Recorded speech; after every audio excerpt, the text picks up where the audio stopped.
Então, gente, agora na segunda metade da aula, o objetivo é falar um pouco dessas práticas jurídicas, mas a prática jurídica não no sentido que a gente está acostumado a ver no direito, pelo menos no que eu estava acostumado a ver direito na faculdade, etc. Eu vou tentar fazer uma análise de decisões, mas uma análise que vai ser quase cômica, porque é trágica. As decisões são muito trágicas, na minha opinião. Elas jogam fora qualquer possibilidade do direito constitucional, de tudo que a gente acha que é possível defender dentro da nossa Constituição. Elas nos dão algumas pistas de que tá difícil o negócio. Essa citação que eu trouxe do Pachucanes é mais para complementar o que a gente estava falando na última aula. E ela começa falando do conceito de direito aqui tratado, que ela está falando do Stuttgart, na verdade, que é um ponto de vista que só via o conteúdo, né? Como eu tinha dito, que ele só via um conteúdo de uma norma, que era como se eu posso pegar o direito e colocar qualquer conteúdo dentro dele, colocar um conteúdo, inclusive, que beneficie os trabalhadores, inclusive fazer um direito que não seja burguês, um direito que seja dos trabalhadores.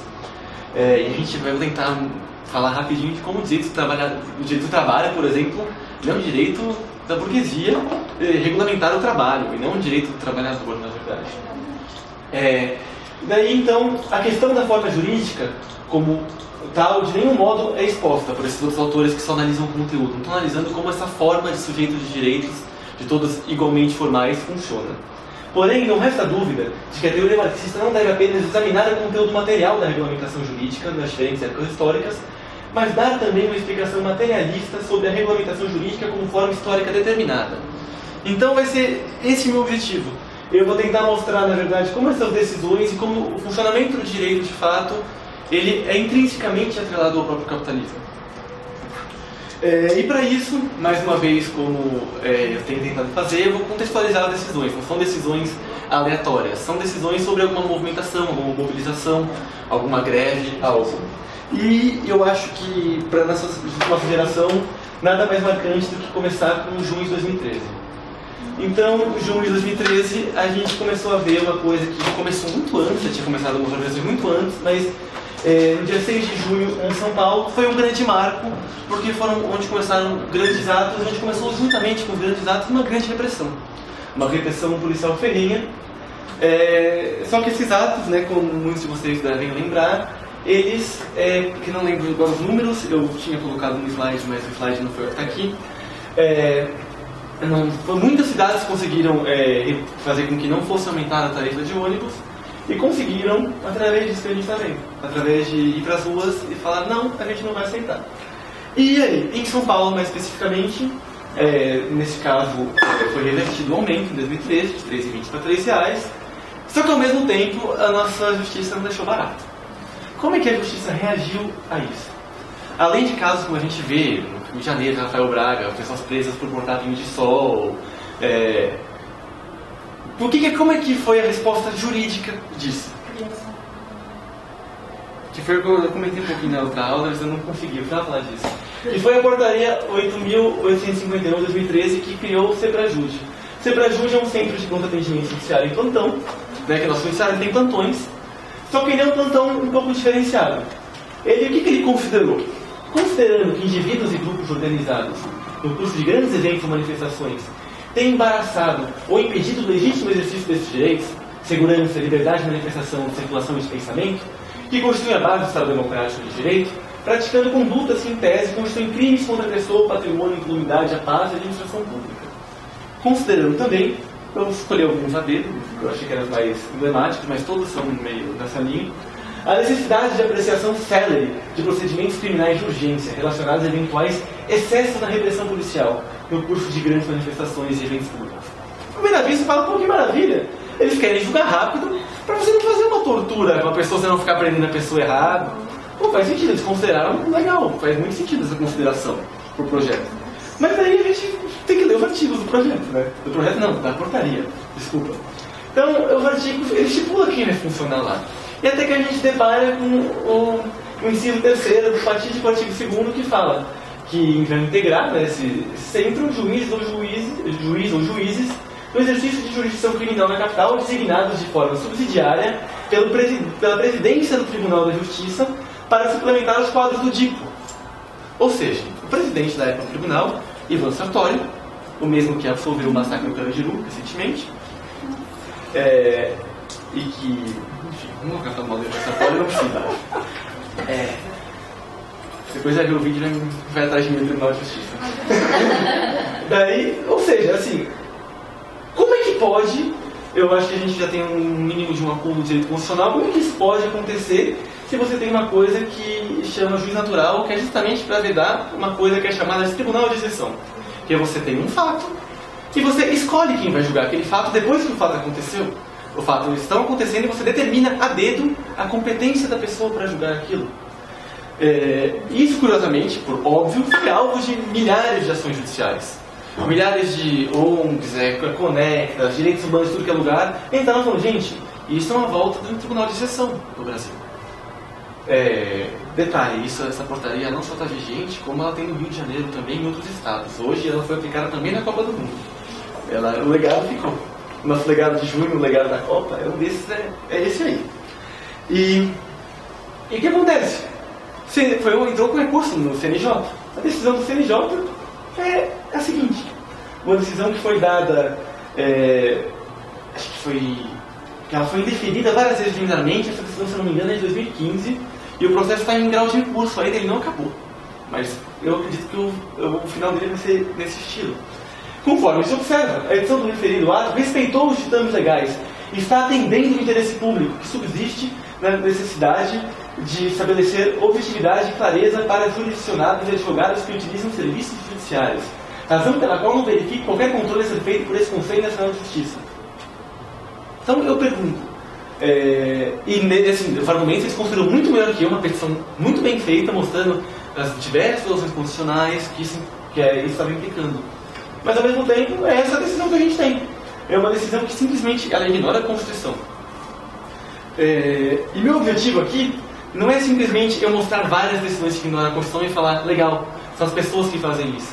Porque afinal, se tanta gente faz isso, por que todo mundo faz isso? Como é que será que a gente entra lá e muda isso? Será que a gente pode passar no concurso público, virar juiz e começar a jogar diferente? Qual será que é o nosso poder para isso? Supondo que a gente consiga jogar diferente, o que vai acontecer com a gente? Será que a gente vai virar juiz por muito tempo?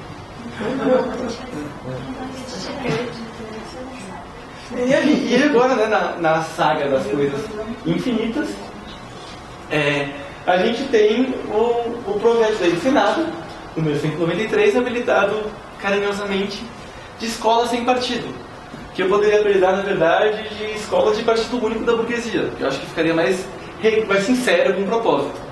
Porque, novamente, eu vou insistir muito nessa tecla. Como é possível um ser humano ser apolítico? Se todas as nossas decisões de funcionamentos sociais elas são eminentemente políticas. Se política envolve você lidar com a sociedade, basicamente. Você fazer propostas de coisas para a sociedade. Como é que você faz um projeto de lei que propõe algumas características para a escola e ela supostamente não tem partido? Quem é você que está produzindo isso? Novamente, a lógica formal está aqui de novo. Quem está produzindo? Quem está fazendo? Alguém neutro.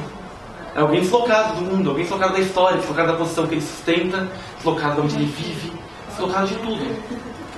É um ET. É um ET que chegou aqui agora e ele falou, olha, eu descobri a razão e eu vou fazer uma lei para vocês. Sem partido. Porque eu sou os ETs, então como eu não sou ser humano, eu não tenho partido. E ele não pode conversar com ninguém para não contaminar. Ele tem que ele tem que ser quietinho, botar fone de ouvido para não ouvir e garantir a maior absoluta neutralidade. E esse mais uma vez, um projeto de lei que está bem situado no tempo, né? Ele é um projeto de lei que veio imediatamente depois das ocupações das escolas em São Paulo, que se expandiram para o país também ano passado, e que ele já estava sendo gestado antes, né? Não é que ele veio do nada nesse momento, mas ele surge oficialmente nessa conjuntura, e uma conjuntura que, na época, em 2015, as ocupações não tinham nada a ver com isso. Elas tinham a ver com a reorganização que o Alckmin estava fazendo nas escolas. Eles fizeram ocupações e, ao mesmo tempo, acho que as ocupações elas perturbaram um pouquinho a cabeça de algumas pessoas. Então, as justificativas desse projeto. E, assim, não só essas ocupações, né, mas é que a gente vinha num processo crescente de mobilização. A gente viu o junho de 2013, a gente viu os garis conseguindo coisa quando o próprio líder do MST, o João Sted, ele falou que no carnaval nenhum foi se manifestar. que ninguém ia fazer manifestação, que Copa ia ser assim também, e os caras foram lá e mostraram no Rio de Janeiro que não. Em Pompeia, no mesmo ano, mostraram que não. Enfim, diversas manifestações foram acontecendo que motivaram essa ideia de que, gente, a gente está perdendo o controle. Como é que a gente vai controlar isso juridicamente de novo? Justificativas. É fato notório. Fato notório. E os professores e alunos, os professores e autores de materiais didáticos vêm se utilizando de suas aulas, como por exemplo eu, né? E de suas obras, para tentar obter a adesão dos estudantes a determinadas correntes políticas e ideológicas, para fazer com que eles adotem padrões de julgamento e de conduta moral, especialmente a moral sexual, incompatíveis com o que eles são ensinados por seus pais ou responsáveis.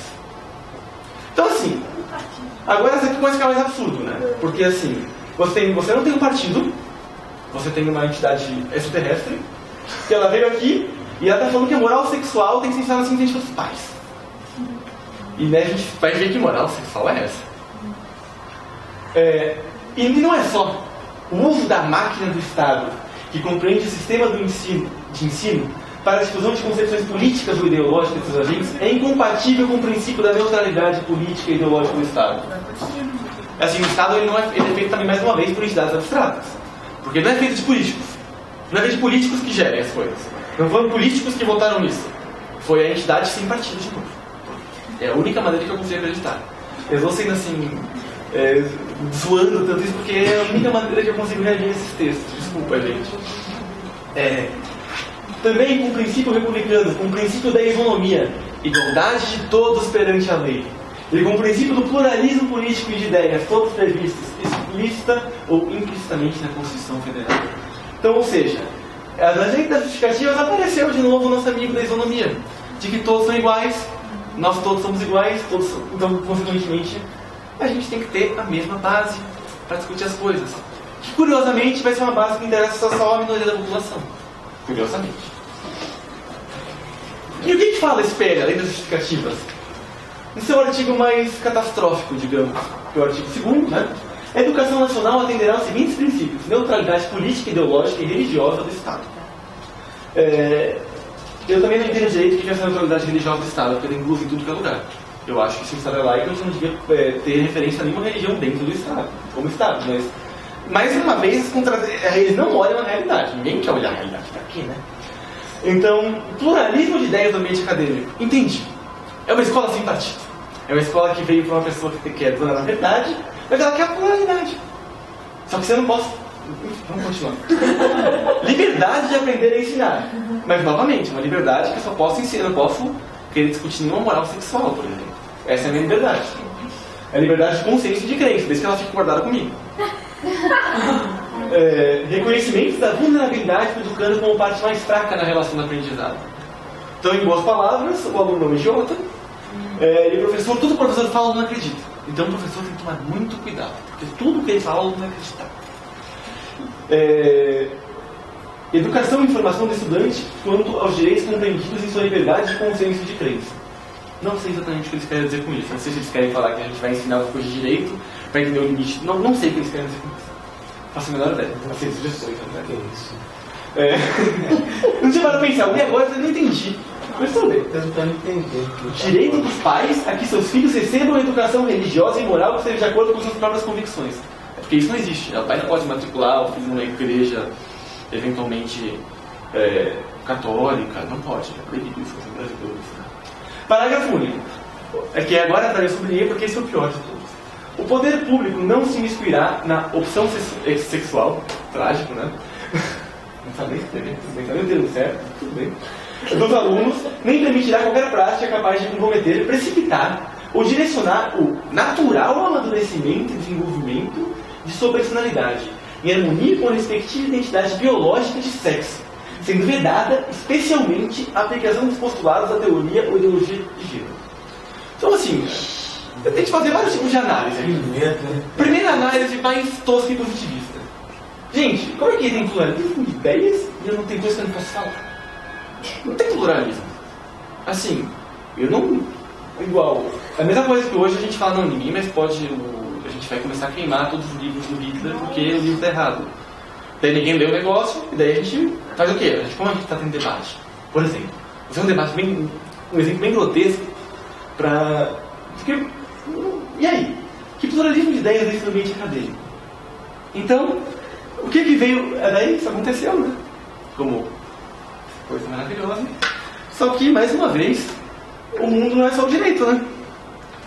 Então, o que a gente teve de novo? A gente teve mais luta. Porque a gente tem que ter luta. Então, as lutas continuaram. Aquela foto não é dessa luta exatamente, da direita. É de 2015, mas é que eu gosto muito dessa foto e eu achei que ela era bem simbólica. De uma estudante secundarista negra sendo enquadrada pela nossa querida Polícia Militar do Estado de São Paulo. Eu achei que ela era bem simbólica. Que manifestação foi essa? Essa daqui da direita, na época, ela é uma estudante daquele colégio do Fernão. Fernão Dias, o colégio, né? Fernão. É um colégio que era em Pinheiros, um dos primeiros que foi ocupado em São Paulo, e eles saíram em ato. A metade ficou na ocupação, tá, né? Não tinha ocupação, e a outra metade saiu em ato, eu se não me engano onde exatamente era, mas eu acho que era na Paulista, que foi um ato que ficou bem famoso, que eles foram cadeiras, muitas faixas, e daí foi esse final trágico. E hoje as escolas estão sendo ocupadas, né? A gente viu um monte de ocupação acontecendo no Paraná, em Brasília, por todo o Brasil. Mais de 500 escolas foram ocupadas no Brasil. E a gente vê um belíssimo exemplo do direito, mais uma vez, com uma decisão do juiz da Vara de Infância e Juventude de Brasília, outra decisão famosa, né? Que eu vou ter que ler mais uma vez, porque estamos sofrendo todo mundo junto. Como forma de auxiliar no convencimento da desocupação, autoriza expressamente que a Polícia Militar utilize meios de restrição à habitabilidade do imóvel. Mas eu já fico pensando, que Constituição que garante isso? Que você utilize meios de restrição à habitabilidade, onde está garantido isso constitucionalmente que pode fazer isso? Do imóvel, no caso da escola, né? Tal como suspenda o código. Eu copiei e colei, você viu, né? É o Código do Fornecimento de Água, Energia e Gás. Da mesma forma, autoriza que restringe o acesso de terceiros, em especial parentes e conhecidos dos ocupantes, até que a ordem seja cumprida. Autoriza também que impeça a entrada de alimentos. Autoriza ainda, que não está suficiente, né? O uso de instrumentos sonoros, esse foi o IRS, contínuos direcionados ao local da ocupação para impedir o período de sono.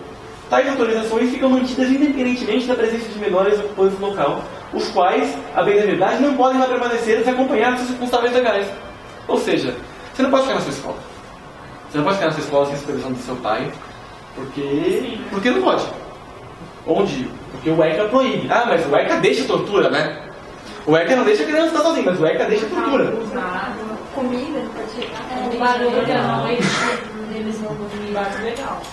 Saliento ainda que a Polícia Militar do Distrito Federal deve observar a eventual existência na prática de crime de corrupção de menores, que agora é o coroamento, ou seja, todo mundo que quer apoiar a manifestação, a ocupação fica bem longe, porque senão vai todo mundo rodar por corrupção de menores. Esse é o recado claro. Toda aí que o partido político quer ajudar, vai ser todo mundo preso e está corrompendo o menor. Eles estão iludindo os menores a fazer coisas que eles não querem fazer. Porque, novamente, aparentemente, para o Estado brasileiro, você tem menos de 18 anos, você é imbecil. Você não faz nada. Você vai para uma escola porque um professor marxista falou, ocupe a escola, daí você vai.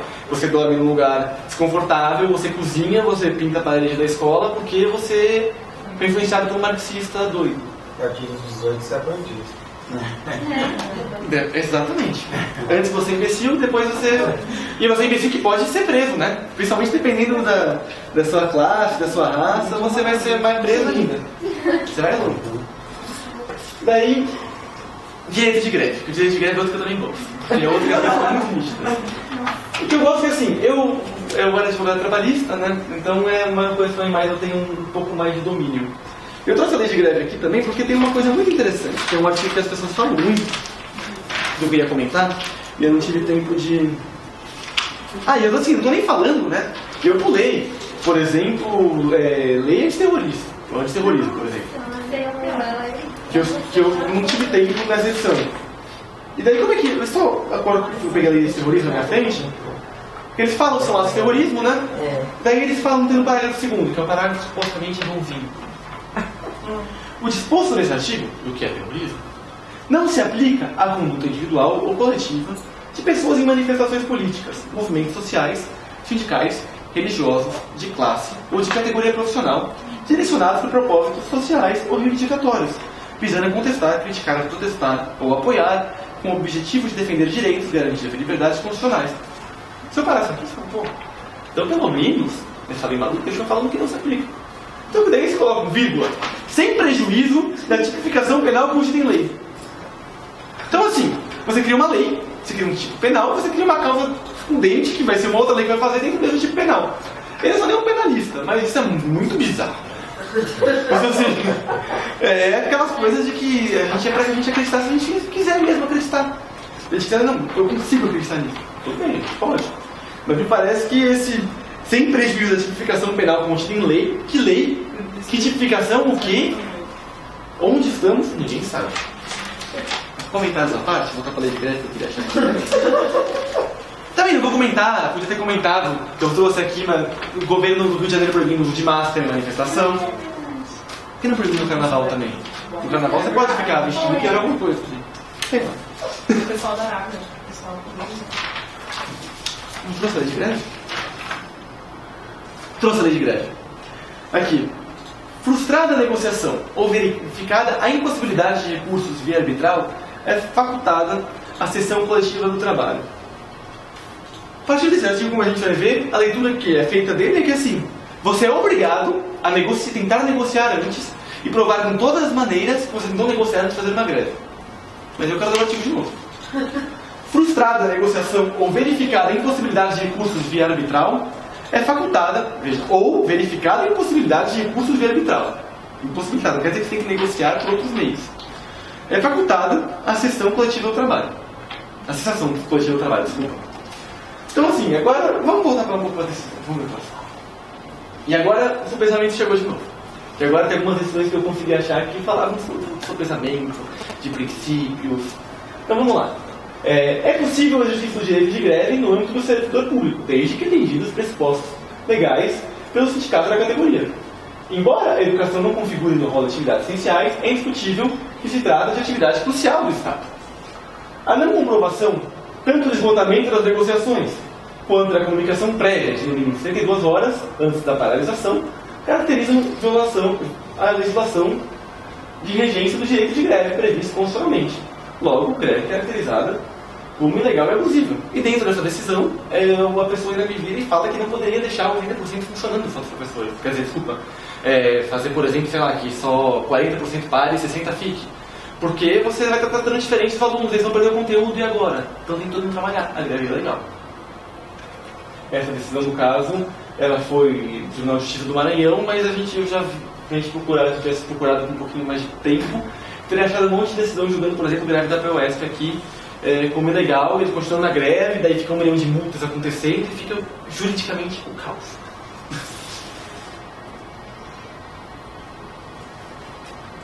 Mais uma, vamos lá. Essa é legal. As atividades desempenhadas pelos servidores e docentes da Universidade Estadual da Paraíba enquadram-se perfeitamente no conceito de serviços essenciais. Em que pede o direito à educação e o direito de greve estarem inseridos nos direitos fundamentais, a ponderação dos princípios e garantias constitucionais se dá pela harmonização, impondo limites a cada um desses interesses envolvidos. Falou nada até agora, né? Legal. Falou? Vamos ver. Nada obstante, mesmo essa ponderação imposta os limites, não se poderem cumprir e comprometer um direito a tal ponto de atingir seu núcleo essencial. Esse núcleo essencial, portanto, é corolário do próprio mínimo existencial, não se permitindo que o cidadão possa deixar de ser atendido, alterando o ideal harmônico que deve existir na sociedade. Vislumbra-se, no caso, em tela, que o núcleo essencial do direito de todos os estudantes foi nitidamente comprometido com a greve, porque ela abarcou toda a categoria de docentes e servidores. Ou seja, você não pode fazer greve porque tem um núcleo essencial dos estudantes. Ele sopesou. Não sopesou tão bonitinho como deveria ter sopesado, né, pelo que eles mandam, mas ele poderia ter sopesado e ele poderia ter chegado ao mesmo resultado. Porque o que ele está olhando aqui? Ele não está olhando a condição de trabalho dos servidores. Ele não está olhando quantos funcionários, por exemplo, tem as universidades públicas aqui comparado com qualquer outro lugar do mundo aceitável e tem que querer fazer uma produção científica e acadêmica. Ele não está olhando nada disso. Ele está olhando inteiramente no abstrato. Os professores podem fazer greve? Não, porque os alunos dele, no caso, ele podia aplicar a decisão para qualquer professor. Porque ela é genérica. É quase um modelão. O núcleo essencial são os estudantes. A gente não pode interferir no núcleo dos estudantes. Logo, a greve é legal. Só que... Por que eles fazem isso? Aquela velha história. Por quê? Por que eles estão... Por que isso é sempre a garantia de um interesse e não de outros interesses?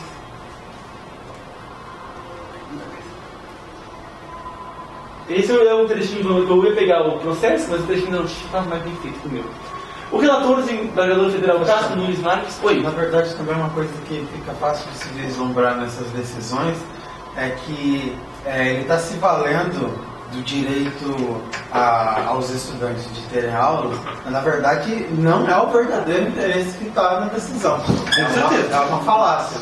Eu vou usar o direito dos estudantes para fundamentar a decisão que eu já quero de impedir a greve dos professores. Então eu quero impedir o direito de greve do professor. Como eu vou fazer isso? Utilizando o direito dos alunos de terem aula. Mas assim, não foi porque os alunos têm aula, mas é porque eu não quero que ele tenha o direito de greve. Até porque não tem nem como saber o que os alunos querem, porque ele não olha a realidade, em nenhum momento ele olha a realidade.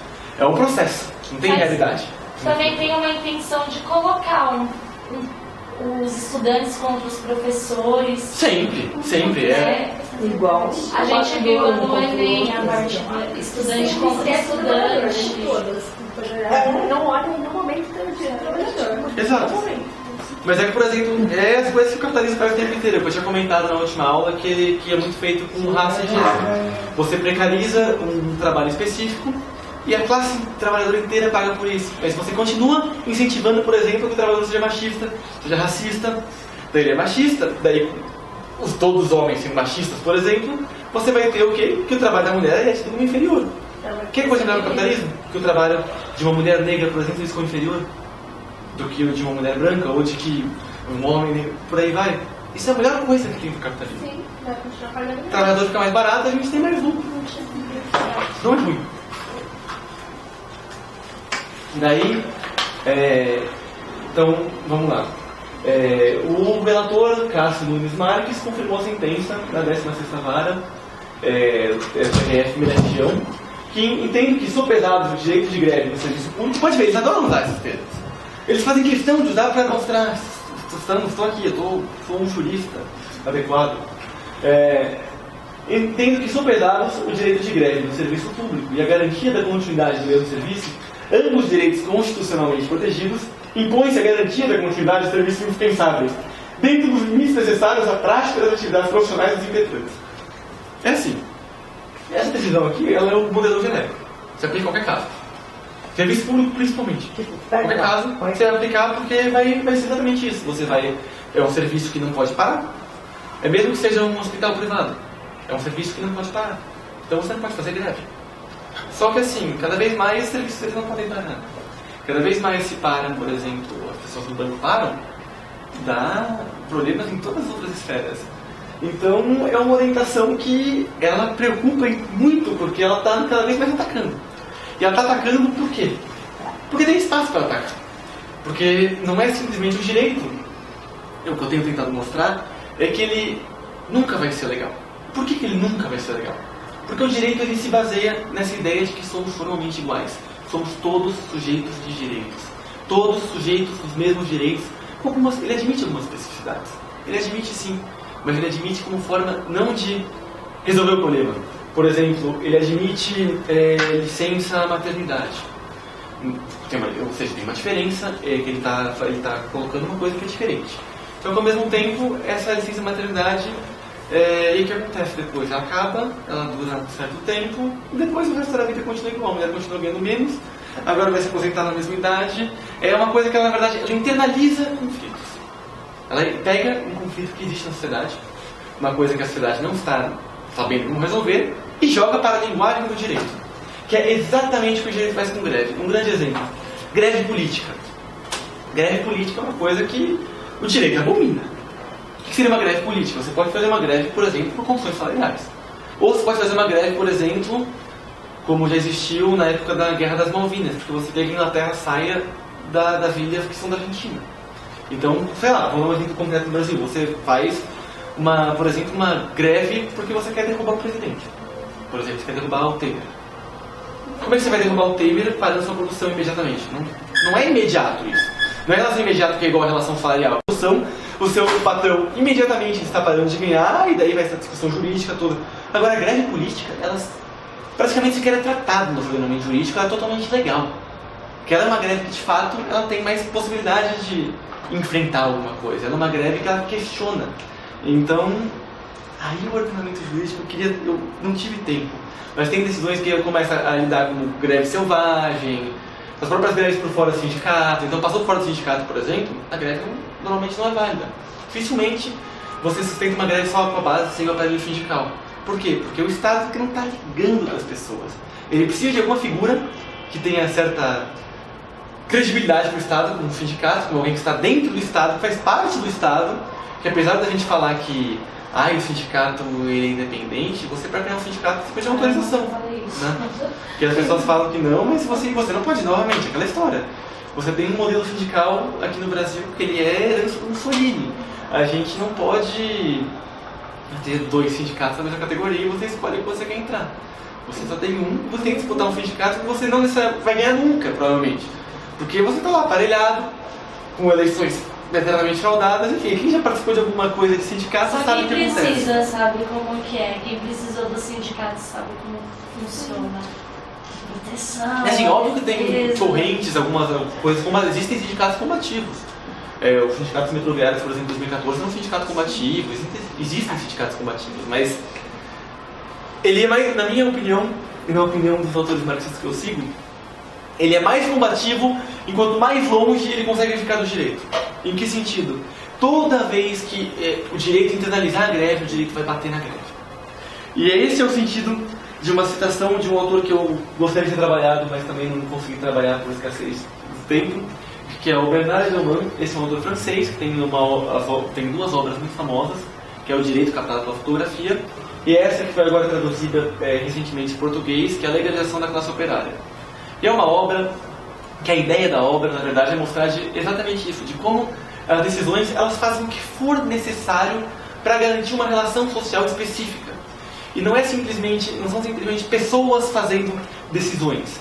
É todo um conjunto de decisões que são feitas em lugares diferentes, que não tem nenhuma conexão entre si, mas fazem decisões iguaizinhas, interpretando a Constituição errada igualzinho. Então, assim, por quê? Devemos nos livrar, de uma vez por todas, da ilusão tenaz de um direito operário, que mantém distância do direito burguês, que seria um tubo de ensaio em que se elaboraria um novo direito.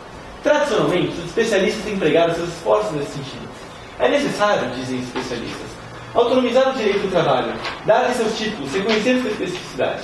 Ele é, continuam eles, um direito coletivo, um direito de massa, para as massas, que não tem mais nada, ou cada vez menos, a ver com direito comum, leia-se, com direito civil. Desse esforço nasceu o socialismo dos juristas, que foi aquilo que eu também tinha comentado na última aula, que é essa ideia de que você vai mitigando o direito, pegando um pouquinho, melhorando a Constituição e vai conseguir fazer com que a gente acabe com a desigualdade, por exemplo, através de mudanças constitucionais, através de uma nova constituinte que melhora as constitucionais. Por exemplo, entre outros. Nesse esforço nasceu o socialismo dos juristas, que se perpetuou até hoje sobre as espécies sutis e técnicas das relações entre direitos. Direito de trabalho, direito civil, direito de trabalho, direito comercial, etc. E o que como se o trabalho estivesse do lado do capital e do Estado. Como se o direito operário não fosse o direito burguês para o operário. É como se, enfim, milagrosamente, o direito do trabalho fosse uma zona juridicamente protegida. Quando, na verdade, ele é um direito que, na verdade, também não surgiu do nada. Ele não foi um presente do Estado. Mais uma vez, se a gente for estudar os direitos trabalhistas pelo mundo, assim como no Brasil, com a própria CLT, antes de tudo isso, quando a gente teve, durante 1930, a gente teve tentativas revolucionárias no Brasil. A gente teve trabalhadores se mobilizando muito mais do que tinham nos séculos anteriores, nas décadas anteriores. No século anterior não tinha nem trabalhador livre.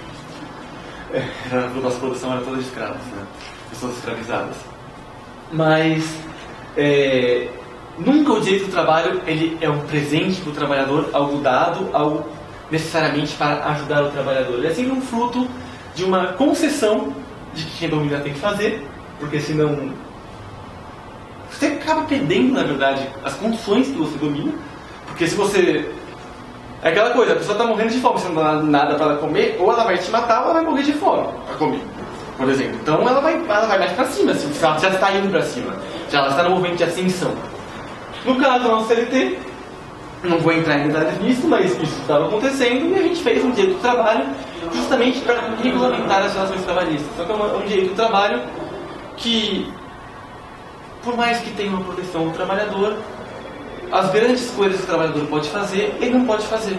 Ele protege o trabalhador desde que o trabalhador, desde que é somente na medida de garantir a produção do trabalhador e a reprodução dos trabalhadores, a reprodução das suas condições mínimas de vida, que daí entra, por exemplo, a própria ideia do salário mínimo.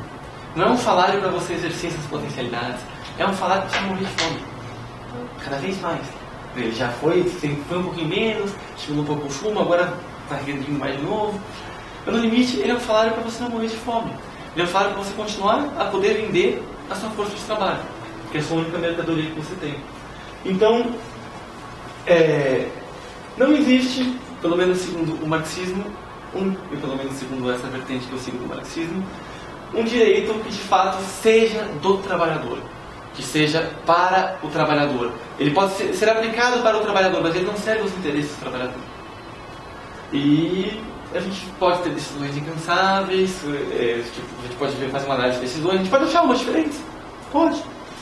E dificilmente vão ser mantidas nas instâncias superiores, mas supondo que milagrosamente alguma outra seja, elas em nada mudam o nosso sistema. E em que sentido? A nossa Constituição, por exemplo, ela está lá.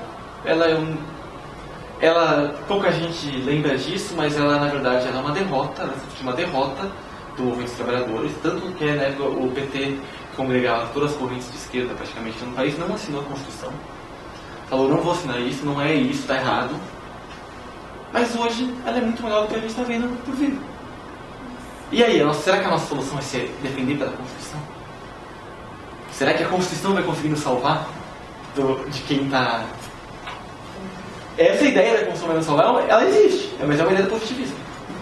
É uma ideia que atravessa tropezamentos, ela é uma ideia... E por quê? Porque ela é uma ideia histórica, novamente. Por que a Constituição vai nos salvar? A gente tem que entender como a Constituição surge, como ela é aplicada, por que ela surgiu, será que ela já garantiu o direito à moradia alguma vez, tentou garantir para todo mundo? Como isso funciona? Então o objetivo dessas minhas duas aulas, principalmente dessa, é na verdade mostrar que essa lógica formal, ela está impregnada na gente de uma maneira de que a gente quer ver as coisas como elas aparecem imediatamente para a gente. Isso é importante, como elas aparecem. Mas se elas aparecem de um jeito, elas talvez tenham talvez não, para o marxismo elas têm uma essência diferente. Por quê a gente fala isso? Porque se a essência de uma coisa e a aparência dela fossem exatamente a mesma coisa, a ciência seria supérflua. Em que sentido?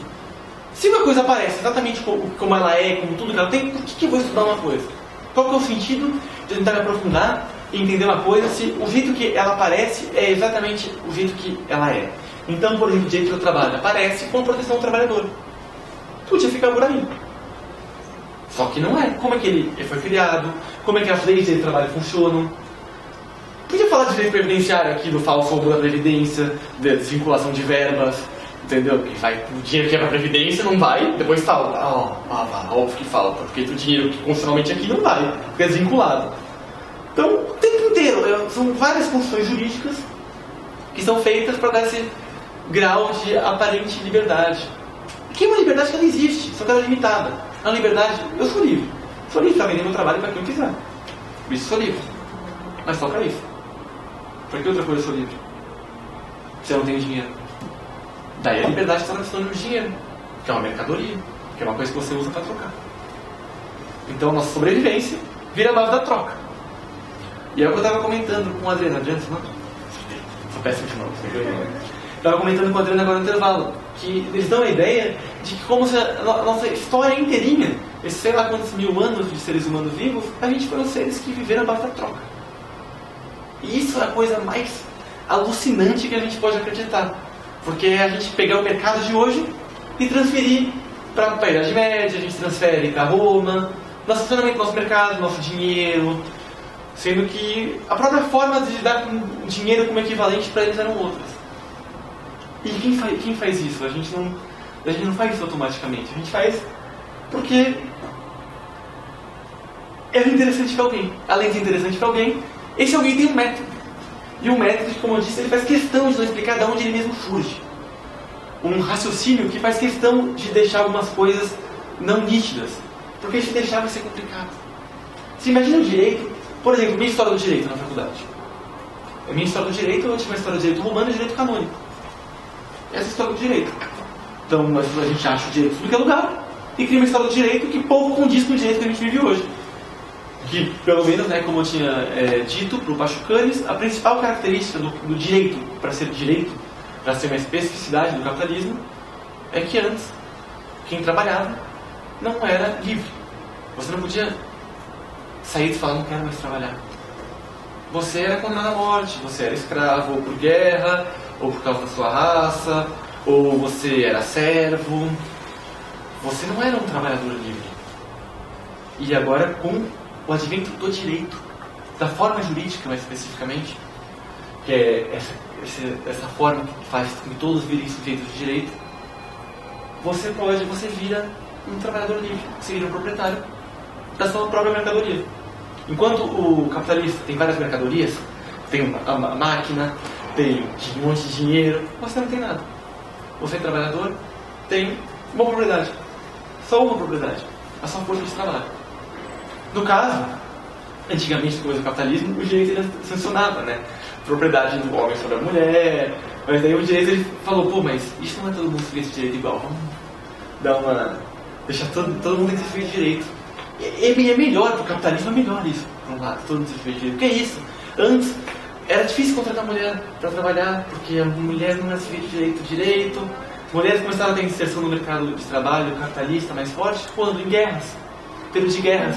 Que os homens estavam morrendo na guerra. O capitalista falou, nossa, tem gente para trabalhar. Só que depois também, pô, por que não botar os dois para trabalhar e eles competindo pelos mesmos empregos? São todos iguais, vamos todo mundo brigar pelos mesmos empregos. Daí um trabalhador briga com o outro por emprego. Daí você cria cargos de gerência para justamente distanciar um trabalhador do outro. E fazer com que pareça que o mundo não é feito mais por trabalhadores, mas são uns cooperadores no trabalho, que tem todos esses termos para falar que não é um empregado, não é um trabalhador. Ele é um... sei que eu não lembro todos agora, mas é cooperador, tudo, tem vários que eles usam, né? Tem vários que eles usam para simular essa relação de trabalho. E por quê? Porque essa relação não pode ser vista. Porque essa relação está errada. Então eles tentam ocultar isso, a qualquer custo tem que ocultar essa relação. Em que um trabalha e o outro pega se apropriando do trabalho. Sem trabalhar.